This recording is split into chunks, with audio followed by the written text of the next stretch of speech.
Vous êtes branchés, connectés sur Lokole TV, fidèles téléspectateurs, fidèles internautes, bien aimés dans les Seigneurs, je vous aime beaucoup, je vous salue.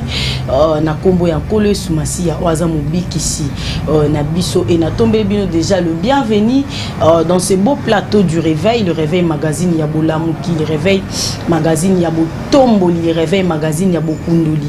Et pas yoye Toginda Rokunda Mama et Mabo Mama Tolbi Biso Awa, Nyonso Yankuku, Na Mpoisa. J'ai dit un très grand merci à Igo Malila Maboko Trépé, il est derrière la caméra. Merci beaucoup à toi. Merci également à Neps Info, à Tokwasa, Missa Piatal, on a montage. Et merci à toute l'équipe, Lokole TV Europe. Oula, merci à papa et maman Nzambi, Moutema ya maman Marie Manzambi, la maman des orphelins. Merci également na web, des web, Clément Kipo, Moutema ya maman, Betty Kipo, sans oublier papa Manu, Ferraïm. On est ensemble, Lokole TV Tobi. Il n'y a pas modifié, il n'y a même pas à discuter. Et j'ai dit comme ça un très grand merci.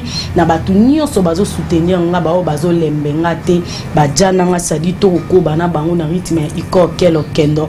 Là je vois Maman Dorcas Motema ya boss des boss Boulouzoa Kingo Matolobi ONG Landu Action Ngiringoto en avant Kalamingi te. Également na Maman Clarisse Niana na Suisse na Lausanne, la femme sage bâtit sa maison. Ola na bosanité. Ma grande sœur chérie Adèle Sasa Motema ya papa Sasa Nde na Lubara Yangamo Sadi Bango Baza Yangamo également à mon beau-frère Elos Vanga Motema ya Doudou Chamoubal, ma petite sœur propre, sans oublier Myriel la Tour Eiffel. Ola na bosanité Mukunzo Aliara na basali Tolobi Talabungi na Talabung Ketukili Papingi na mon vrai jeune, on est ensemble. Voilà.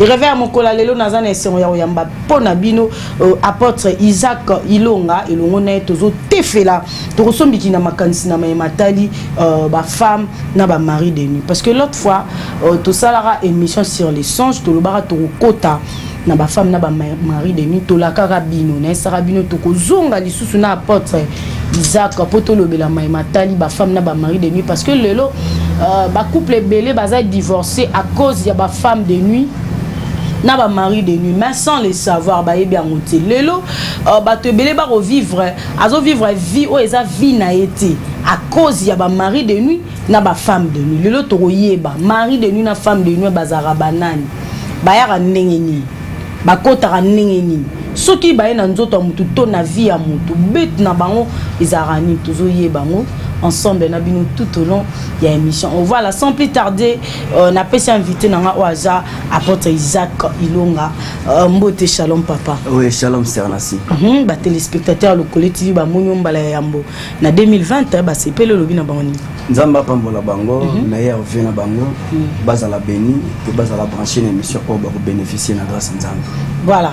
Merci beaucoup l'homme de Dieu. Tolobi lelo ba femme na ba mari de nuit par définition im sabiso. Femme de nuit ndena ni mari de nuit ndena. Oui, femme de nuit na mari de nuit ba bengi bango inkib na sikib. Inkib na sikib donc moi si na mobali. OK. Alors femme de nuit, mari de nuit. Il y aura un combat nuit na kati na bateau. Mon balabite que mari et femme. Mais balobi femme de nuit, mari de nuit. C'est que moi si na mobali oyo bango bazana ba aspect physique té. OK. Bango bazo mona te physiquement mais bazo travailler sur le plan spirituel. Bazo travailler spirituellement. Si ko batie comme ya nuit, et lui ko batie que ko batie comme ya nuit, moi si wana ozali spirituel, to azali sirène, to mobali ozali spirituel, ozali sirène, tant azoya ko sala travail na vie to na bomo ya mutu, aoyaka na butu te. Akoya pe pendant la journée, à quoi travailler pendant la nuit, mais à manifester comme mingi na noto. OK. Donc pour la moto à comprendre il faut noto. Ce qui nous il faut qu'il y ait une prophétie, na précision afin que à comprendre que oui, azali saisi, azali concerné, azali kaba phénomène au mari et femme de nuit. Donc bango baza juste pour travailler kaka sur le plan spirituel. Donc sens na bango réel, il y a femme et mari de nuit. Au moins na été ka lati veste pour abimi boyer physiquement, à lati boyer le cas mobile surtout té. Il est à travailler sur le plan spirituel. Il y a bien mari et femme de nuit. Donc baza basi moi si ya butu ya molimo. Voilà. Na mobali ya butu ya molimo. Bayaka na ndoto. Na ndoto. Tant mutalali bango baye. Bayaka te ko na moi bo fani bo solo la te. Akovanda bongo te yo tiko monete yo pour découvrir ye. Musu pesa passe pour na o découvrir femme et mari de nuit. Mobali ya butu moi si ya butu même na kata ndoto na yo. Il faut siko omona nde ba symptômes. Ba symptômes ekobima. Ba symptômes nde siko ser nasi et ko tel ça que oui mutu oyo azo vivre na mobali ya butu, azo vivre na moi si ya butu. Alors ba symptômes qui peut détecter cela? Seulement qu'un prophète. Il faut un œil spirituel pour comprendre. Il faut nous embalober à comprendre que oui, na ba symptômes on a moni na vie à mutu oyo, les ba signe ya femme na mari de nuit. Alors il faut que le prophète a une révélation que non, ba signe on a moni, o za mobali ya butu na fonctionner ka boye, o za moi si ya butu na fonctionner ka boye. OK. C'est objectif na bango ezarani tant ba ya na vie à mutu, ba la rani. Mari et femme de nuit a plusieurs objectifs. Mais d'abord, objectif général, il y a mari et femme de nuit, ils apprennent à emprisonner Moutou. Ce qui moi si Moutou a une carte vie à Mobali. À comme ils sont prisonnier naïe. Parce que baza batu o baza très jaloux collègue même. Bamibali to basi ya o baza ya moi boy. O bazali ba personne physique. Alors bango na kata vie ya mutu soki baye, moi si ya mutu ke na vie mobali wana, arolinga mobali wana bala te, c'est que malama ko emprisonné. Soki moi si ya mobali ya butu aye na vie ya mwana mwasi, akolinga mwasi wana abala te malama ko emprisonné. C'est que mobali o ya za personne physique, azana mobali ya butu. Mwasi wana azana mobali ya butu, aye bango ya komi prisonnier. Sur le plan spirituel quand il y a monde à ténèbres donc a commis prison na moi awa mobali wana ya butu ko pekisa moi si wana na makambo ebele c'est là pour na avantage na ina butu de même aussi et pas la vie à moi si de même pour la vie à mobali donc ba fonctionnaire bon donc objectif le bango général d'abord ils aba emprisonner otika la bien na yemoko place au monde que muto nyonso o azana moi si ya butu azana ba difficulté ya mariage mobali ya royate mobali on dit ko yema ba ko koma na ba ambition na sukate pourquoi parce que mutu moko de boye na molili azalaka o ya vivre na ye mais sans le savoir et que ça pas moi si tu pas mobali donc c'est comme ça bango ba fonctionner donc moi ça butu soit na vie ya mobali mobali ana ndozana poema libala. Voilà. Aolingate azana mbanda physique. OK. A supporter mbanda physique té. Voilà. Mais abando fula quand même mobile na ba mbongo afungolele finance. Et ça la différence entre moi si abutu o ba délégué la carte ya ntasali pacte na diable. OK. Wana fona fungola ngo malamu. Musako za na femme de nuit, mais femme de nuit ngo aza sirène et ça mis par contrat. Ou on est ignorance. Donc ba femme de lui na mari de lui baza ba sorte belé. Baza la plusieurs sortes. Okay. Voilà. Mususu ayaka sans une négociation. A côté moko na kati ya vie ya mutu. Mais mususu ba pesi mutu ye na kati ya établissement moko, na kati ya monde na ténèbres, na kati ya secte moko akotaki, ba biso ko banda lelo. Pour na telle raison, pour na vie na yo, makambo za la posa et salamela yo, tala moi si auto connecté yo na ye. O bando vivre na ye. Et muta bonga ko za na chambre ya moko o ya salamo na masona apparaître physiquement. Ba o vivre na ye, ba o sala tout physiquement boye. Maza moi si abutu, aye peut apparaître. Mais mutu asali contrat wana te. Donc femme de mito mani on azali délégué la kati ya établissement moko ya monde à ténèbres te ya science occulte te. Eza différent na oyo salami na bokoko to oyo akoti involontairement. Donc moi ça butu musoya kana vie ya mobali aye involontairement. Mobali aye bité. Accompagner pe na vie na été mais moi si on a à côté a comment yele na bandoto. OK. Azoya a sangane na bandoto. Alors mobali ya bongo moi si on a changer caractère. A changer mbala bongo motema. Mususu komona na vie normale bo alo banga na ko batna sa na basi nini. Vous comprenez un peu? Ah bah nous en avons pas cité. Ah aussi il s'est posé à moi si au moins nous comme dans 45 ans, 50 ans, 55 ans. Ah balaté. Bon moi que muto donc na fait carrière naie, a balité a botité ni célébration parce que noté a mon raison mo que ça passe, raison bon que mon na té. Mais oh, ils ont ba fox musu ils ont retenir yi. Eux zobo ya ye abala. Eux zobo ya ye a comme libre na point wana. Donc parmi les symptômes il y a mari de nuit, il y a femme de nuit, ils ont comme ça batu oyo bango babali physiquement comme étrange. OK. Donc supporter sous bango vraiment très compliqué. Au moment ndeko moko ya moi ça sur bakeno te ngai mibali mibali baza ba méchant, mibali baza bien te na ça na mbali loko nini. Donc abani ko méfier na mibali, mais bateke mobali moko ya butu azalaka naye. Ako silise sentiment mibali sur le plan physique, mais sur le plan spirituel, au moment ya yebi rapport ce soit na ndoto. Na ndoto babimaka na mobali.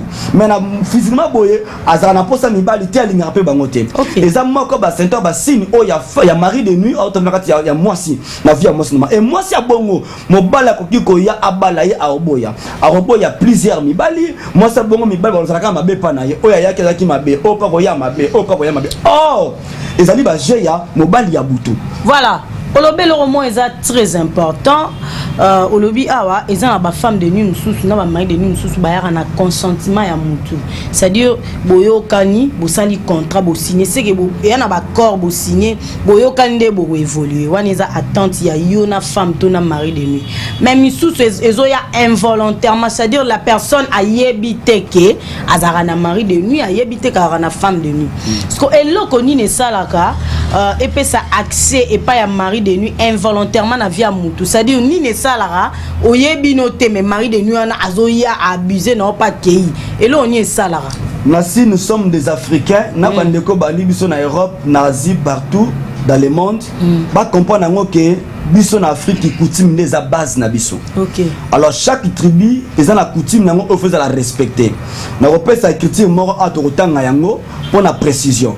Peut ko comprendre mbana moko na ba biti mususu oyo mari to femme de nuit ayaka na kati ya vie ya moto. OK. Avant na kota na kati ya page wana na lobi boye. Na kati ya livre ya Job na chapitre nango 32 na verset nango 7. Et lui mazolo baboye. Azolo bakeno, je disais à moi-même, les jours parleront. Et le grand nombre des années enseignera la sagesse. Les jours parleront et le grand nombre des années enseignera la sagesse. Na Job 32 na verset 7. On a Elium Azoloba. Donc tant Elium Azoloba makambo Azoloba ils ont les trois amis de Job na Job yemoko. Donc Elium a compris que apparemment bazo comprendre qu'est-ce qui se passe na kata vie à Job. Par rapport à la souffrance, il y a malheur Job comme kinango. Azomo ande ti bango ba pesa Job raison. Bazo comprendre que pensant nzambe zanini.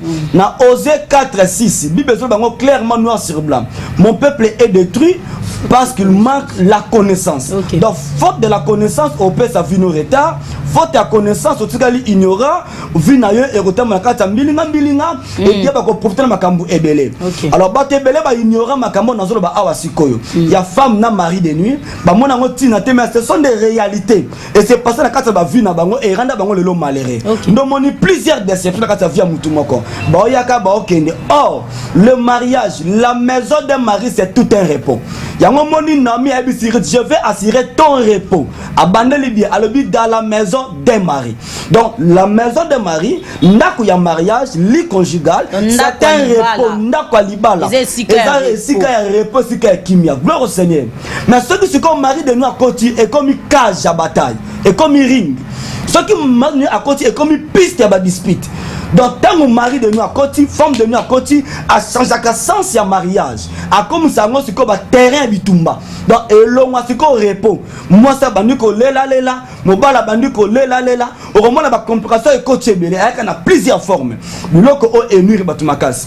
Na expliquer aussi comment nenye mari na femme de nuit, ba ko na via muté volontairement mais source de la famille. Mutayebi na été. Ayebi le côté makamba sala yebité. Ba ko pesa yo moi si abutu na kasa loi établir la famille sans le savoir. Bako pèse mon bal à bouton la loi établie famille sans le savoir. Zonga na kata histoire ya là-bas. Au remarquer la histoire ya là-bas, on a autant en balma ko livre ya Genèse. Au reçoit Genèse na verset na yango 29. Aux Genèse 29 autant 19 à 27. Genèse 19 à 27. Ce qu'on va dire malamu observez bien penser au texte biblique. Là, se comprendre que Makambo, tout ça, très sérieux, ma sœur Nassi. Mouto a l'occasion a profité na yango s'il va comme à ça la analyse ya vinaï. OK. Yoka nanga là-bas zoloba qui est là-bas? Là-bas c'est le père de Léa et Rachel. OK. Aboti bana basimi balé. Mais là-bas zoloba boy. Dans verset 19. Alors là-bas dit j'aime mieux te la donner que de la donner à un autre homme. On a dit la malam. Ah c'est Jacob que na sepel que tu n'appelles ça yo mwana nanga. Qui n'a pas et pas ya mutu mususu. Nzoka Jacob o là-bas sur le baboye, Jacob aza neveu na ye. Donc Jacob a ben là-bas noko. Azali frère ya maman ya Jacob. Vous comprenez? Donc pour na bango déjà awa ceux qui m'obali mususu ayo kozwa mwasi ya boye. Ma sœur, obali mwasi déjà ba pesa obali na butu. Ba pesa mbala ya kinchuli ya famille na ye na kosiote mariage wana reposili et comme inde bitumba makambo eza réalité là-bas lobi j'aime bien ya ko pesa yo ye ke na pesa pe mutu mususu donc papa mon pa ko pesa ko balisa mwana ya mwasi ye mo bala mwana na butu a pesa yo na kimia te et ba no compliqué mariage na bino ndo mona mwasi a combien insolente mo bala combien insolent ba yo kana soute ba ngomba le trouble koti ba banda ki bongo te ba pesa yo na ndenga bien te ba pesa na mutema moko te papa linga ina pesa mwana été avec le mobile yo ya yeba ki déjà ya mamoni là-bas on va se dévoiler habiter vous mena pesa oye na mutu musu na pesa te et le ngolo bana kasa via bana oyo ceux qui na kasa famille na bango mobile limité ba ko ta libana ça soit les bienvenus donc ba compliqué awa déjà awa o kiti muke na kasa livre na même texte biblique toujours dans Genèse 29 19 to sauter page oyo zulanga mbala moko page ya 23 ba dit le soir il y prit Léa sa fille et l'amena vers Jacob qui s'approcha d'elle. Et là-bas donna pour sa servante à Léa, sa fille Zilpa, sa servante. Le lendemain matin, Jacob a travaillé pour na Abala, Rachel. Bah, si Jacob Léa na Boutou. Au moins, il change. Jacob a travaillé pendant 7 ans pour na Abala, Rachel. Mais na Boutou, bah, si c'est que Jacob Léa. Donc, il y a Zui Rachel. C'est non, il y a Zui Rachel. Attends, moi, t'as la boisa qui Léa. Ok. Aux hommes, on a ce qu'on phénomène, il y a mari et femme de nuit. Ok. Ah, c'est qu'on a remarqué. Base, ils ont ça la makambo oyo involontairement quand tu as vu à Rachel a habité pourquoi Léa a pas habité pourquoi papa s'est dévoilé au kiti muke batalo bakeno tango oyo nani oyo comprendre que non na matin à comprendre que non voilà c'était Léa alors Jacob dit à Laban qu'est-ce que tu m'as fait ne c'est pas pour Rachel que j'ai servi chez toi et pourquoi m'as-tu trompé bakosa batuna mabala ebele ba pesa moi ça ndokakena mission na ndakuna ye sans le savoir mobile ndokinda bala sans le savoir olandi échange de salama ozala moi c'est talent à cause appelle moi si boy physiquement aza mi salama be nakindokina ye aza mobile na yabu ya butu or détruire oza physique aoranda ba impuissant alors ça le makaba comme c'est zoba non mona moi si mon autorité le casser la sorcellerie non peut ça faisait que oh bible recommandation de mbalé ba le bi mari aimez vos femmes et la femme soyez soumise. Bah sengi moi si soumission. Moi si nous sommes au moins à impoler le caractère d'aku. Tétité si wana ezala biloko na simanango. Et la logique elle peut être envoûtée na famille na yemoko. Réclamation de linga adna libala. Elle peut aussi avoir un homme sur le plan spirituel à du sans le savoir. Na moi ko simba ngate, je n'ai pas l'envie. Mais na boutou envie je suis fatigué. Mo ba ya boutou oza en envie en salango. Olandi moi ça boutou aux en envie en salango et puis ba caresse na bango ya boutou qui toko le physique c'est comme muso comme on a comme ça on vit normal alors là tu longue bébé c'est longue chérie kala ayenango et longue mbal mo kala tiko kala yenayo yo so ba kenote je n'aurais pas pensé au te wana no konda ya et on pesa qui question bien que aussi au précédé na ebité na na tuna question au répondre pas vraiment bien na ebité so ba téléspectateur baza d'accord nanga voilà na za pour ça na yeba nini et salara mari de nuit à côté bien que Jacob là-bas voilà après si nani Jacob Rachel na Boutou voilà na tango amoni Léa siko eloko nini salaki que Jacob andi maké Rachel est-ce que Jacob azaki na ba critère te que oh Léa oh je ne sais pas siko na vie ya mutu très bonne question nini ko sala que mutu andi ma mari de nuit sans consentement na ye. Merci beaucoup. Réponse dans le verset 26 Genèse 29 verset 26 là-bas sur le bas clair là-bas dit ce n'est point la coutume dans ces lieux de donner la cadette avant l'aîné. ezali coutume dans la critère na bango ya mboka na mabele la loi établie mabele wana bako pesa cadette avant ba pesa aîné. OK. C'est que coutume inde mutu et ça y échange wana. Olandi makambo yo le na Rachel baza ignorant ba yebe le côté ba na posa nango pété. Bango baza ba yo bala bango. Nzoka papa na bango. Awa te ko ba accuser papa te to accuser papa te. To solo ba c'est que la Bible déclare et eux arrivent vérité parce que yango ezo le kata ba fait batebele. Ozomo na bi selon la coutume ya mabele o ya biso. Ndo mona mutu mususu okobala basi mi balé. Azala kinchudi naye. So boy bana ba hotel maté. Kinchudi wana oyo zo ba kinchudi na mboka. Yo bala surtout bandeko mingi babali na kati bandundu.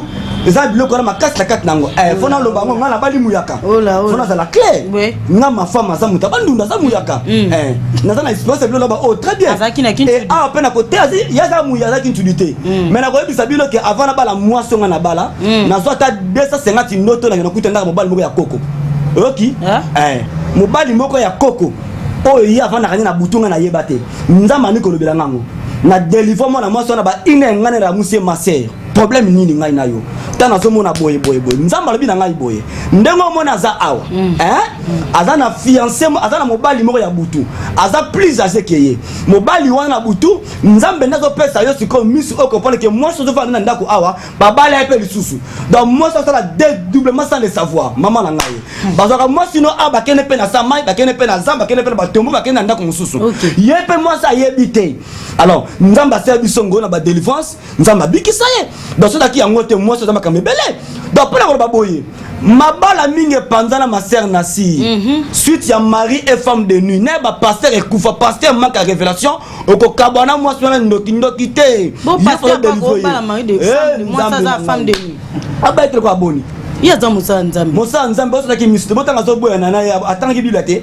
aza musala nzambe tanga panzaki libala na tanga Bible za musala nzambe donc pour te dire quoi makambo ya compliqué la mutune to awa évêque azate okobala mwasi ba peso mwasi musia butu mala butu moso za kanaye mbetu moko bola ka 3 personnes bakate batona bako beto pongi moko la mka so la mukibe olembi ozakane cheval na butu kidi mukongo ekata na kapampamba nzoka ne baje ya nani ya frère wana frère ya butu mobali ya butu baje na yangwana ya banga kate ke azali qui que ce soit te soko na vie de prière te wana reposote akoti avandi et bongo eloko mabe ma sœur Nassi akota siko muto asambela kamingi pona bima moi si abutuki a réussir mon frère asambela kamingi a réussir femme de prière akoti avandi a tiemisa pona bima ezaka sur mon facilité et c'est un peu de révélation asambela mingi ba côté ndi kasi asambeli mingi makati ba loi établie David le bien bien ma mère m'a conçu dans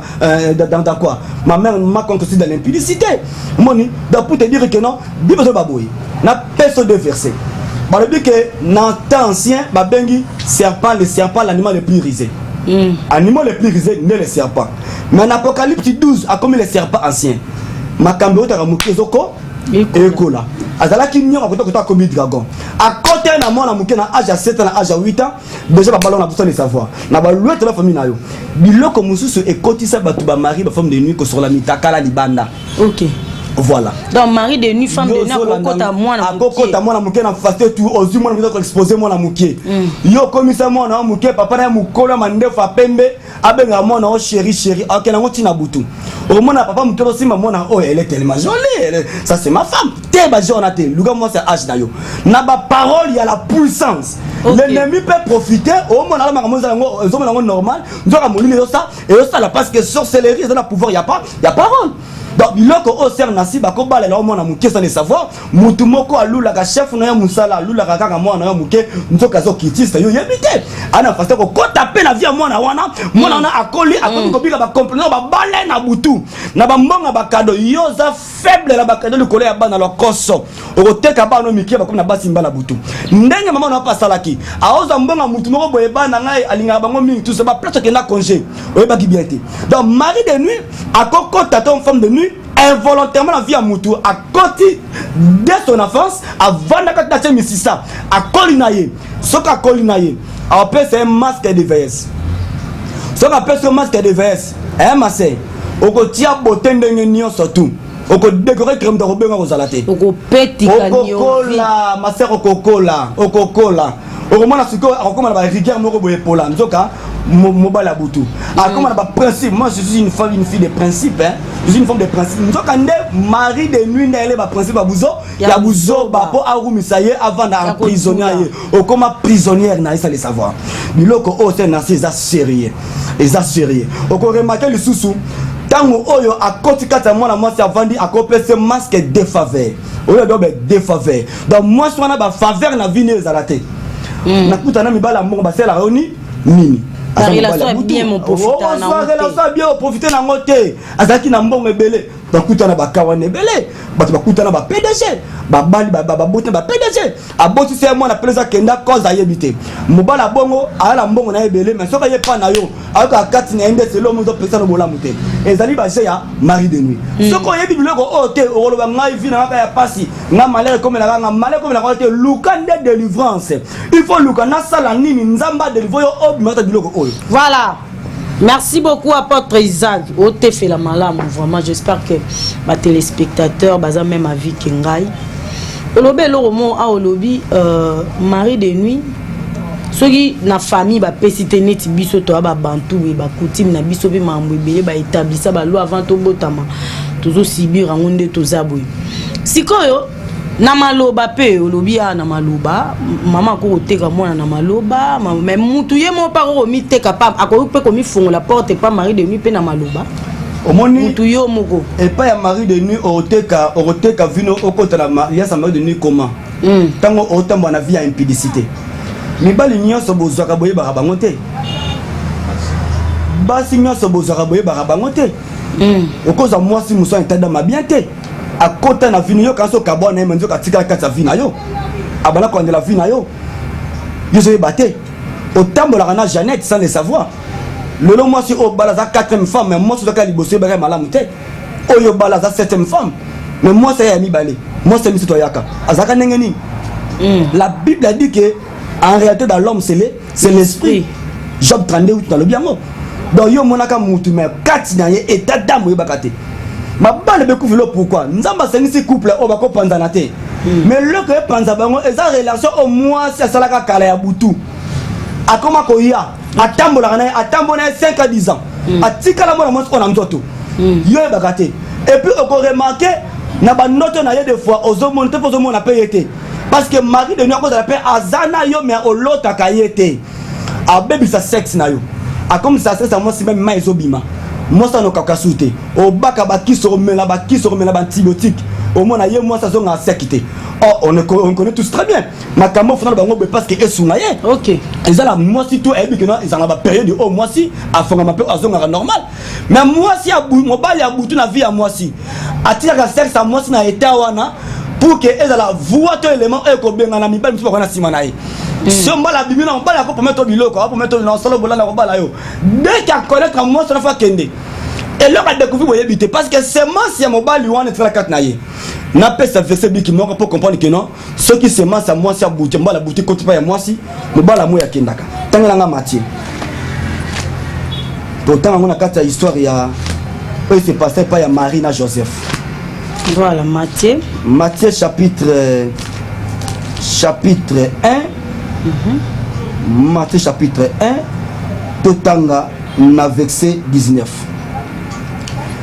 Dans la verset 18 pour la précision. Matthieu chapitre 1 verset 18 à 20. Totanga babiboui. Voici de quelle manière arriva la naissance de Jésus-Christ. Marie sa mère, ayant été fiancée à Joseph, se trouva enceinte par la vertu du Saint-Esprit, avant qu'ils habitent ensemble. Avant qu'ils habitent ensemble, Joseph a compris que amoni sema simoka molimo kata mwasi na ye na kitimba la mako rapide. Verset 19. Joseph son époux, qui était un homme de bien et qui ne voulait pas la diffamer, se proposa de rompre secrètement avec elle. Joseph alingaki masiko Marie mwasi na ye fiancé na ye. Pourquoi? Pour seulement si moi mon limo et koti kati ya moi ya mwasi parce que namba kaka Marie zem azaki homme spiritualité amona la tête Mazaye mari de nuit te. Oh, quand si même homme spiritualité. Jamais la personne exemple oyo homme la kenon et faire les deux salama awa. Ce qui moi si azo za sema samba ya butu. Mo pas le moko homme moko spirituel ya moi faki. Akim. Nde libala na we panzana. Da ba semence ya ya. Non mon divorce c'est salama ndaka zo ni na semence c'est za lango et comme na moi c'est mbala ya butu. Donc awa mobile babi akima ya secretement ba kangelo téléphone.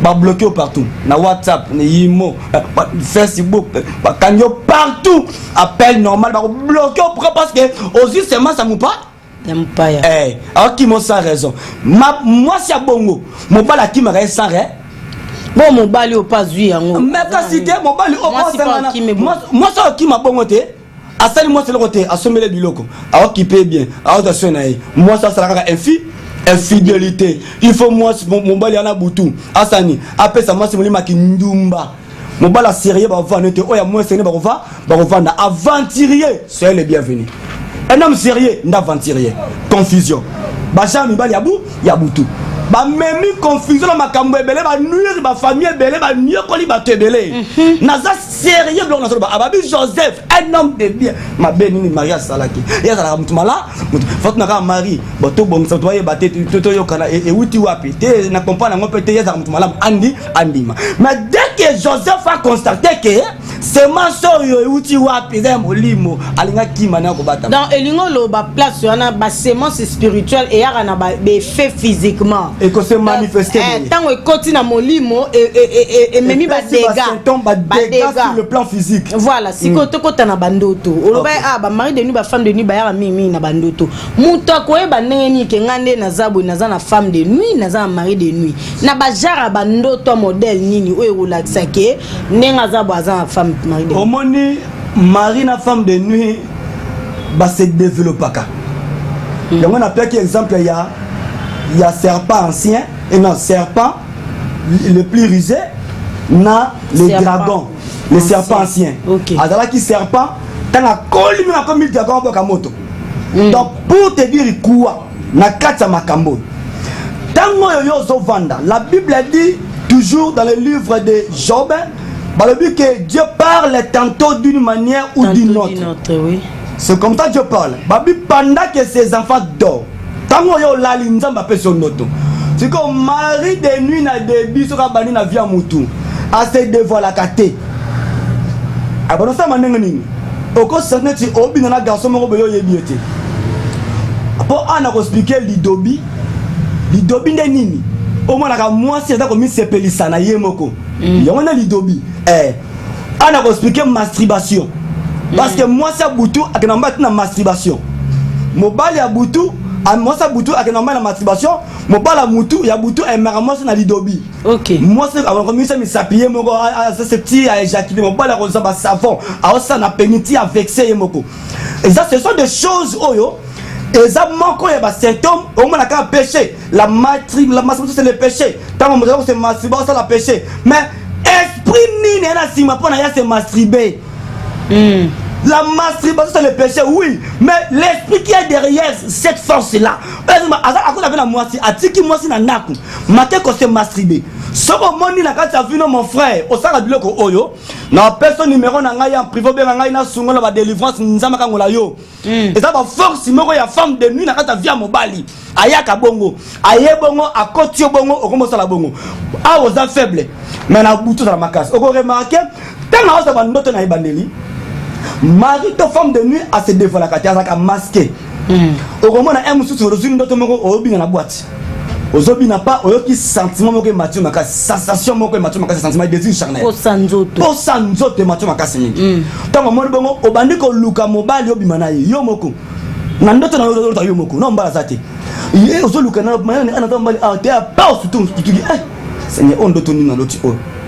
Loko za ka ignora incrédule mutateti ala ligne aizana kando ndoto or c'était une réalité abani ko se développer siko mona lobby plus tard après cette occasion ozu sensation ebongo na butulu mbali ozu mbali moko be oyebi ete omona pe ete na ndoto wana alingi oboke po coucher na ye o se satisfait na ndoto wana tango la muki bo ola mwana ego silisi tango silisi bo Jésus oni na mon obeti tant on l'autre bon que betakara a salé peut il en est 2 ans on l'autre a soutenu même toi il est à banda on est mal moi aussi ba genre l'autre bongo une fois deux fois ba ça de force na vie na hote ba semble pour nous quand c'est silaté avant na katna yo parce que mari de nuit de fond ba qui va chasser était ba kaboli on a été a okendete a kenaya parce qu'il y a emprisonné yo il faut force musu et de la oyo et déloger OK si ko tango yo si ndota bongo o vandi ka bongo tout ça abani ko kola a comme ko za forme ya mibali o tikala bango kala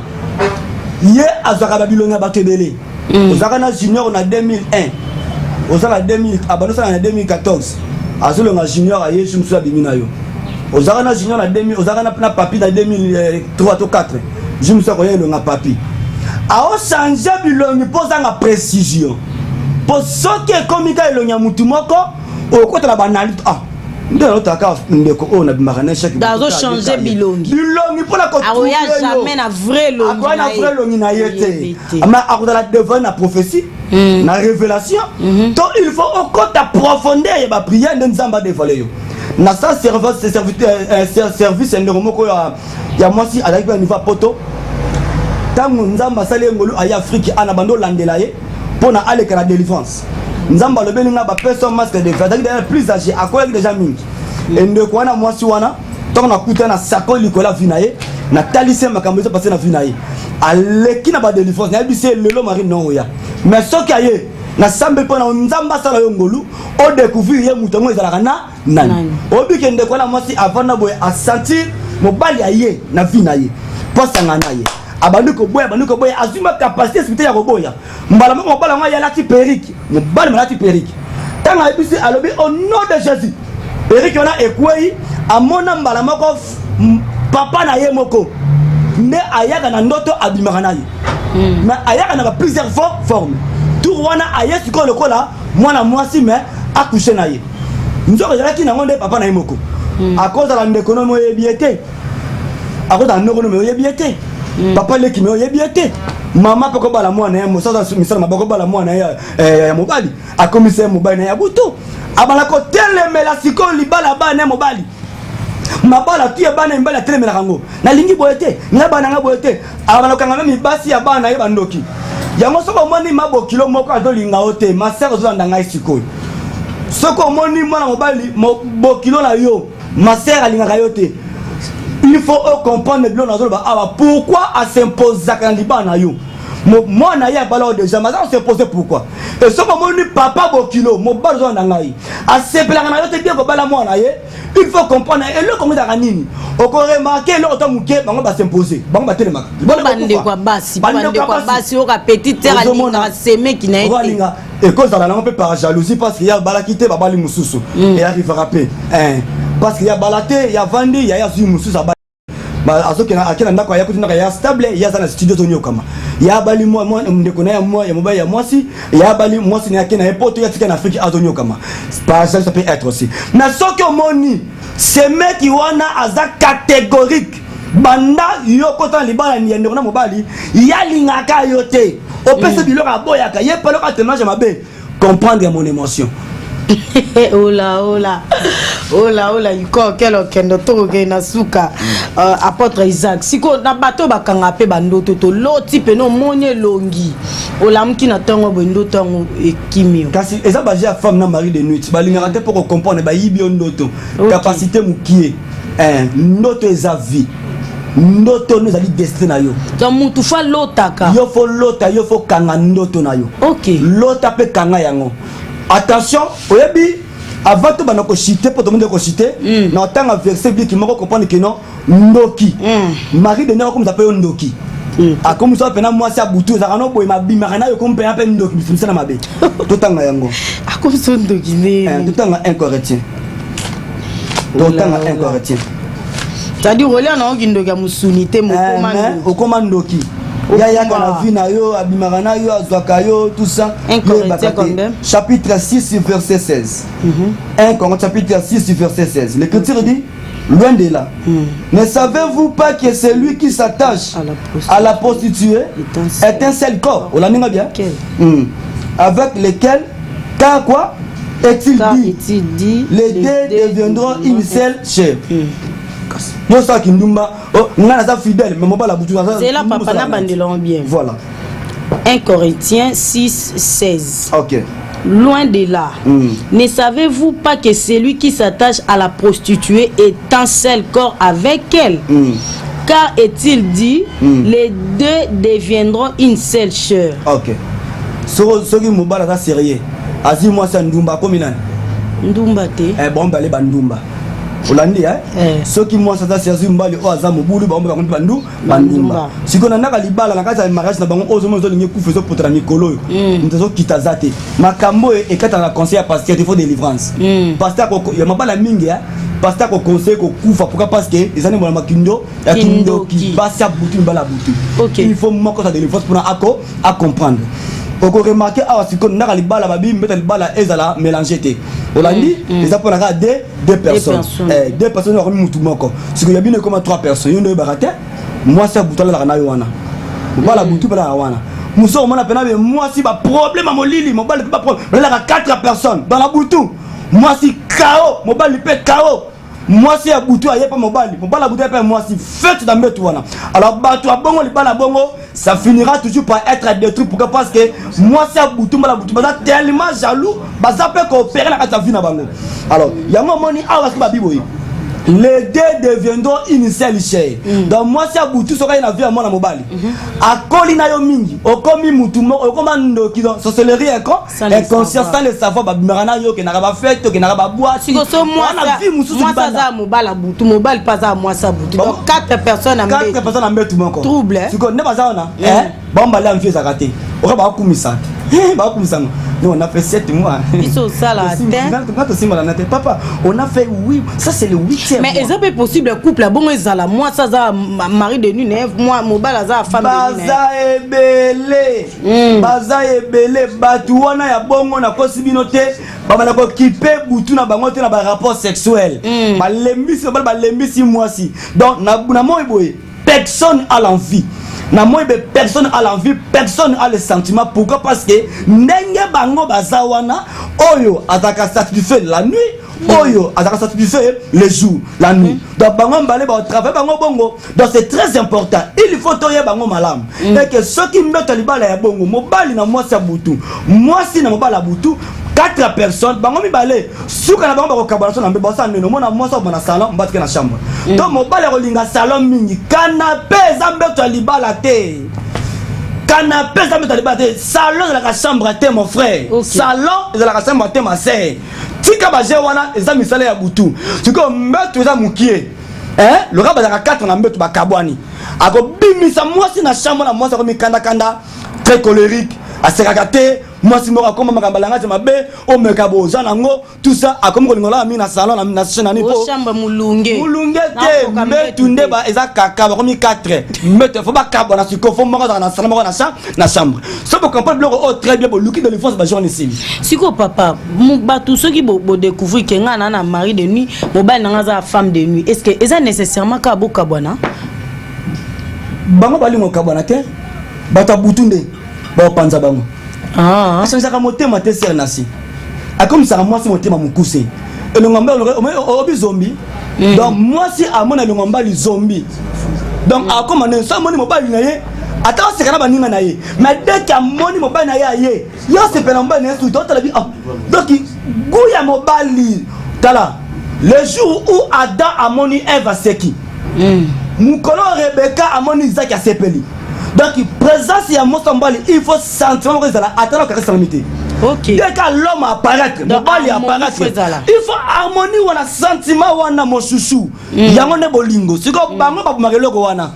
Dès que mon bal ailleurs, moi ça siliki. Moi c'est moi la si donc il na bango. Donc ba bebi sango. C'est que ba couple am tout mona obiso mesana to koma de famille yana leki ba mesana wana harmonie ba boma ba mesana. Ba mesana raté. Ceux qui vont mesana ki ndoke koti na kat bo mesandeni. Babi l'homme qui tera babi frère qui tera. L'homme qui tera s'attachera. Genèse 2 24. L'homme qui tera. Dans mon bal ils sont moni moi si na phase à Maintenant il y a le qui a dans la bossante. Adam. Oula. Basala Adam parfait va dire. Oula. Na mona moi ça seka. A sepe na moi si. Si tu as un tout ça, à tout le monde pasteur à l'église, le pasteur, Makamona qui va monter le Kuta.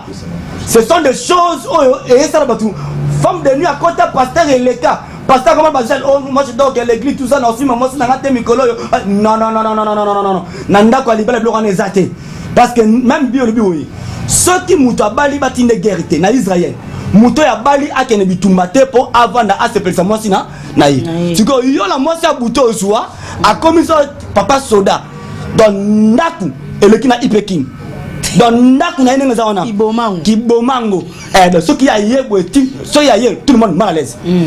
Kubanga pamba tout ce yakanda comme ne yakanda. Na moi c'est comme ko banga yé le kola mama luka de défense na big sai. Voilà, Tokomina Souka, le temps nous fait défaut. Tokomina Souka, babi téléviseur à Likambangonga. Apôtre Isaac, est-ce que Mouto a découvert qu'un mari de nuit, femme de nuit, quel que soit diré nango. Délivrance ses alliés, il y a solo mari de nuit bakendara. Si on a mari de nuit, to femme de nuit, à kota kala nanzota Moutou.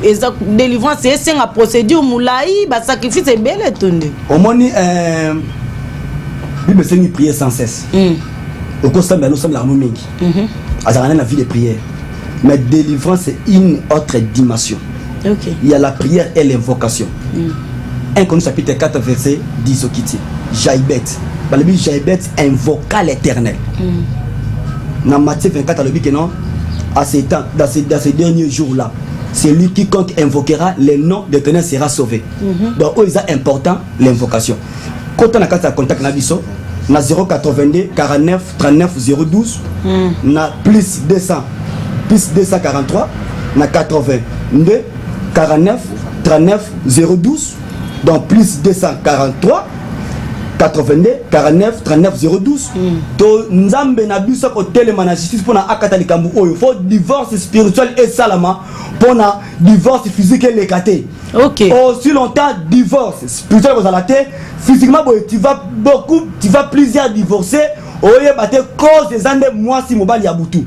Donc eza possible ma sœur Nasi, moi si butu akende. Atika frère libre pour ça il est chonaï. Mobile butu peut akende, atika maman libre babani déjà. Donc c'est possible de le faire sona et ça ma parce que Dieu est capable de tout. Voilà, merci beaucoup Tokomina Souka. Mais ça aussi qu'on découvre que Marie de Nangara papa notre de qu'on attend faut s'iliguer tout naï.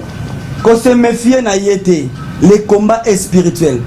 Nous n'avons pas à lutter contre le sang et la chair. On peut s'en makasi en changer ma stratégie à modifier ma cambébélé. Ok. Alors le longinaye, on peut pas kangi bando tolo ta lisouté. A comment on a système mususu. Tala comme on a mon amuké hein. Mon amuké mateli a melo mabele. Marie de nous mon arawana. Ndozo mona mama mabele zo vimba ntoka ndenge za eza ba signe ya mari de nuit. Après ça ba image comme ça boti déjà. Oza mona muké mon père sa parents à 45 ans, yo a 32 ans, oza na 29 ans. Eza ba j'ai ma mari de nuit. A comme ça le ngambali mukolo kande le kimi, e comme ya koko. Eza ba j'ai na bango. Ba biloko oyo senga na mutoye ba keno c'est possible ba bima ba kende. Toko déloger bango par la puissance des noms de Jésus-Christ de Nazareth. Amen. OK. Toko mna suka luba bukabwa na bande ko balandi biso ba retenir ni no pesi numéro contact pour na bateau ba se retrouver na sujet opo eza tellement munene ki lelo sous to kati j'espère que tozo na sous prochainement pour na suite bande konyosa o bazi occasion ya rolanda biso nzambe na sepela ki lelo ba yoka makamboli donc délivrance à vie na ye e bandi lelo na enseignement oyo akota na biso à contact na plus 243 na 82 49 39 012 na plus 243 82 49 39 012 à retenir boye tant ma sali constat biloko oba divorcé te baluka délivrance balabi chercher la foi d'Éternel pendant qu'il se trouve à Lukanzambe à moi le Bokanzamba. Merci beaucoup Nzapa Mbraba. Voilà, merci beaucoup apôtre Isaac Ozaki Lipamboli pour notre mission à Tongalelo. Merci beaucoup ma sœur. Voilà, merci Nabino no soboa qui branché connecté, j'espère que bozu ya mutu yande kana lubaya malam tozo ya mabe to boaka o se retrouver na makamosa nzamba lubi ozu numéro na obengi Luka délivrance et osala très mote. O combien il faut divorcer? Yo pozo balate, mo bali mo kolo zo linga balate pour ça li balé artisani. O comprendre o tana ne cogité te faut bala. Faut téléma bablo mususu de peur que au kufa bon et osala très mote te même nzambi na Nicolas tout non est-ce que o accomplissait mission na tinda ko na mukili osala ki ango osaki alors oza juger poza juger te Luka délivrance non er yango et osala malamu mingi. Merci beaucoup. Na Igo Malela Maboko Tripé na Moussa Kitoko également na Neps info, c'est-à-dire tolobi changement de fréquence. Oula Neps info misapatalo et ça la trembote. Et merci na équipe Mbalo collective na biso en collé sous masi azongi le lote tukuta na même miko ya na même chaîne na même émission cette fois-là. Un nouveau numéro. Nalela Bino ya trop boutique à la branche connectée sur le collectif, vous n'avez jamais déçu. Bye.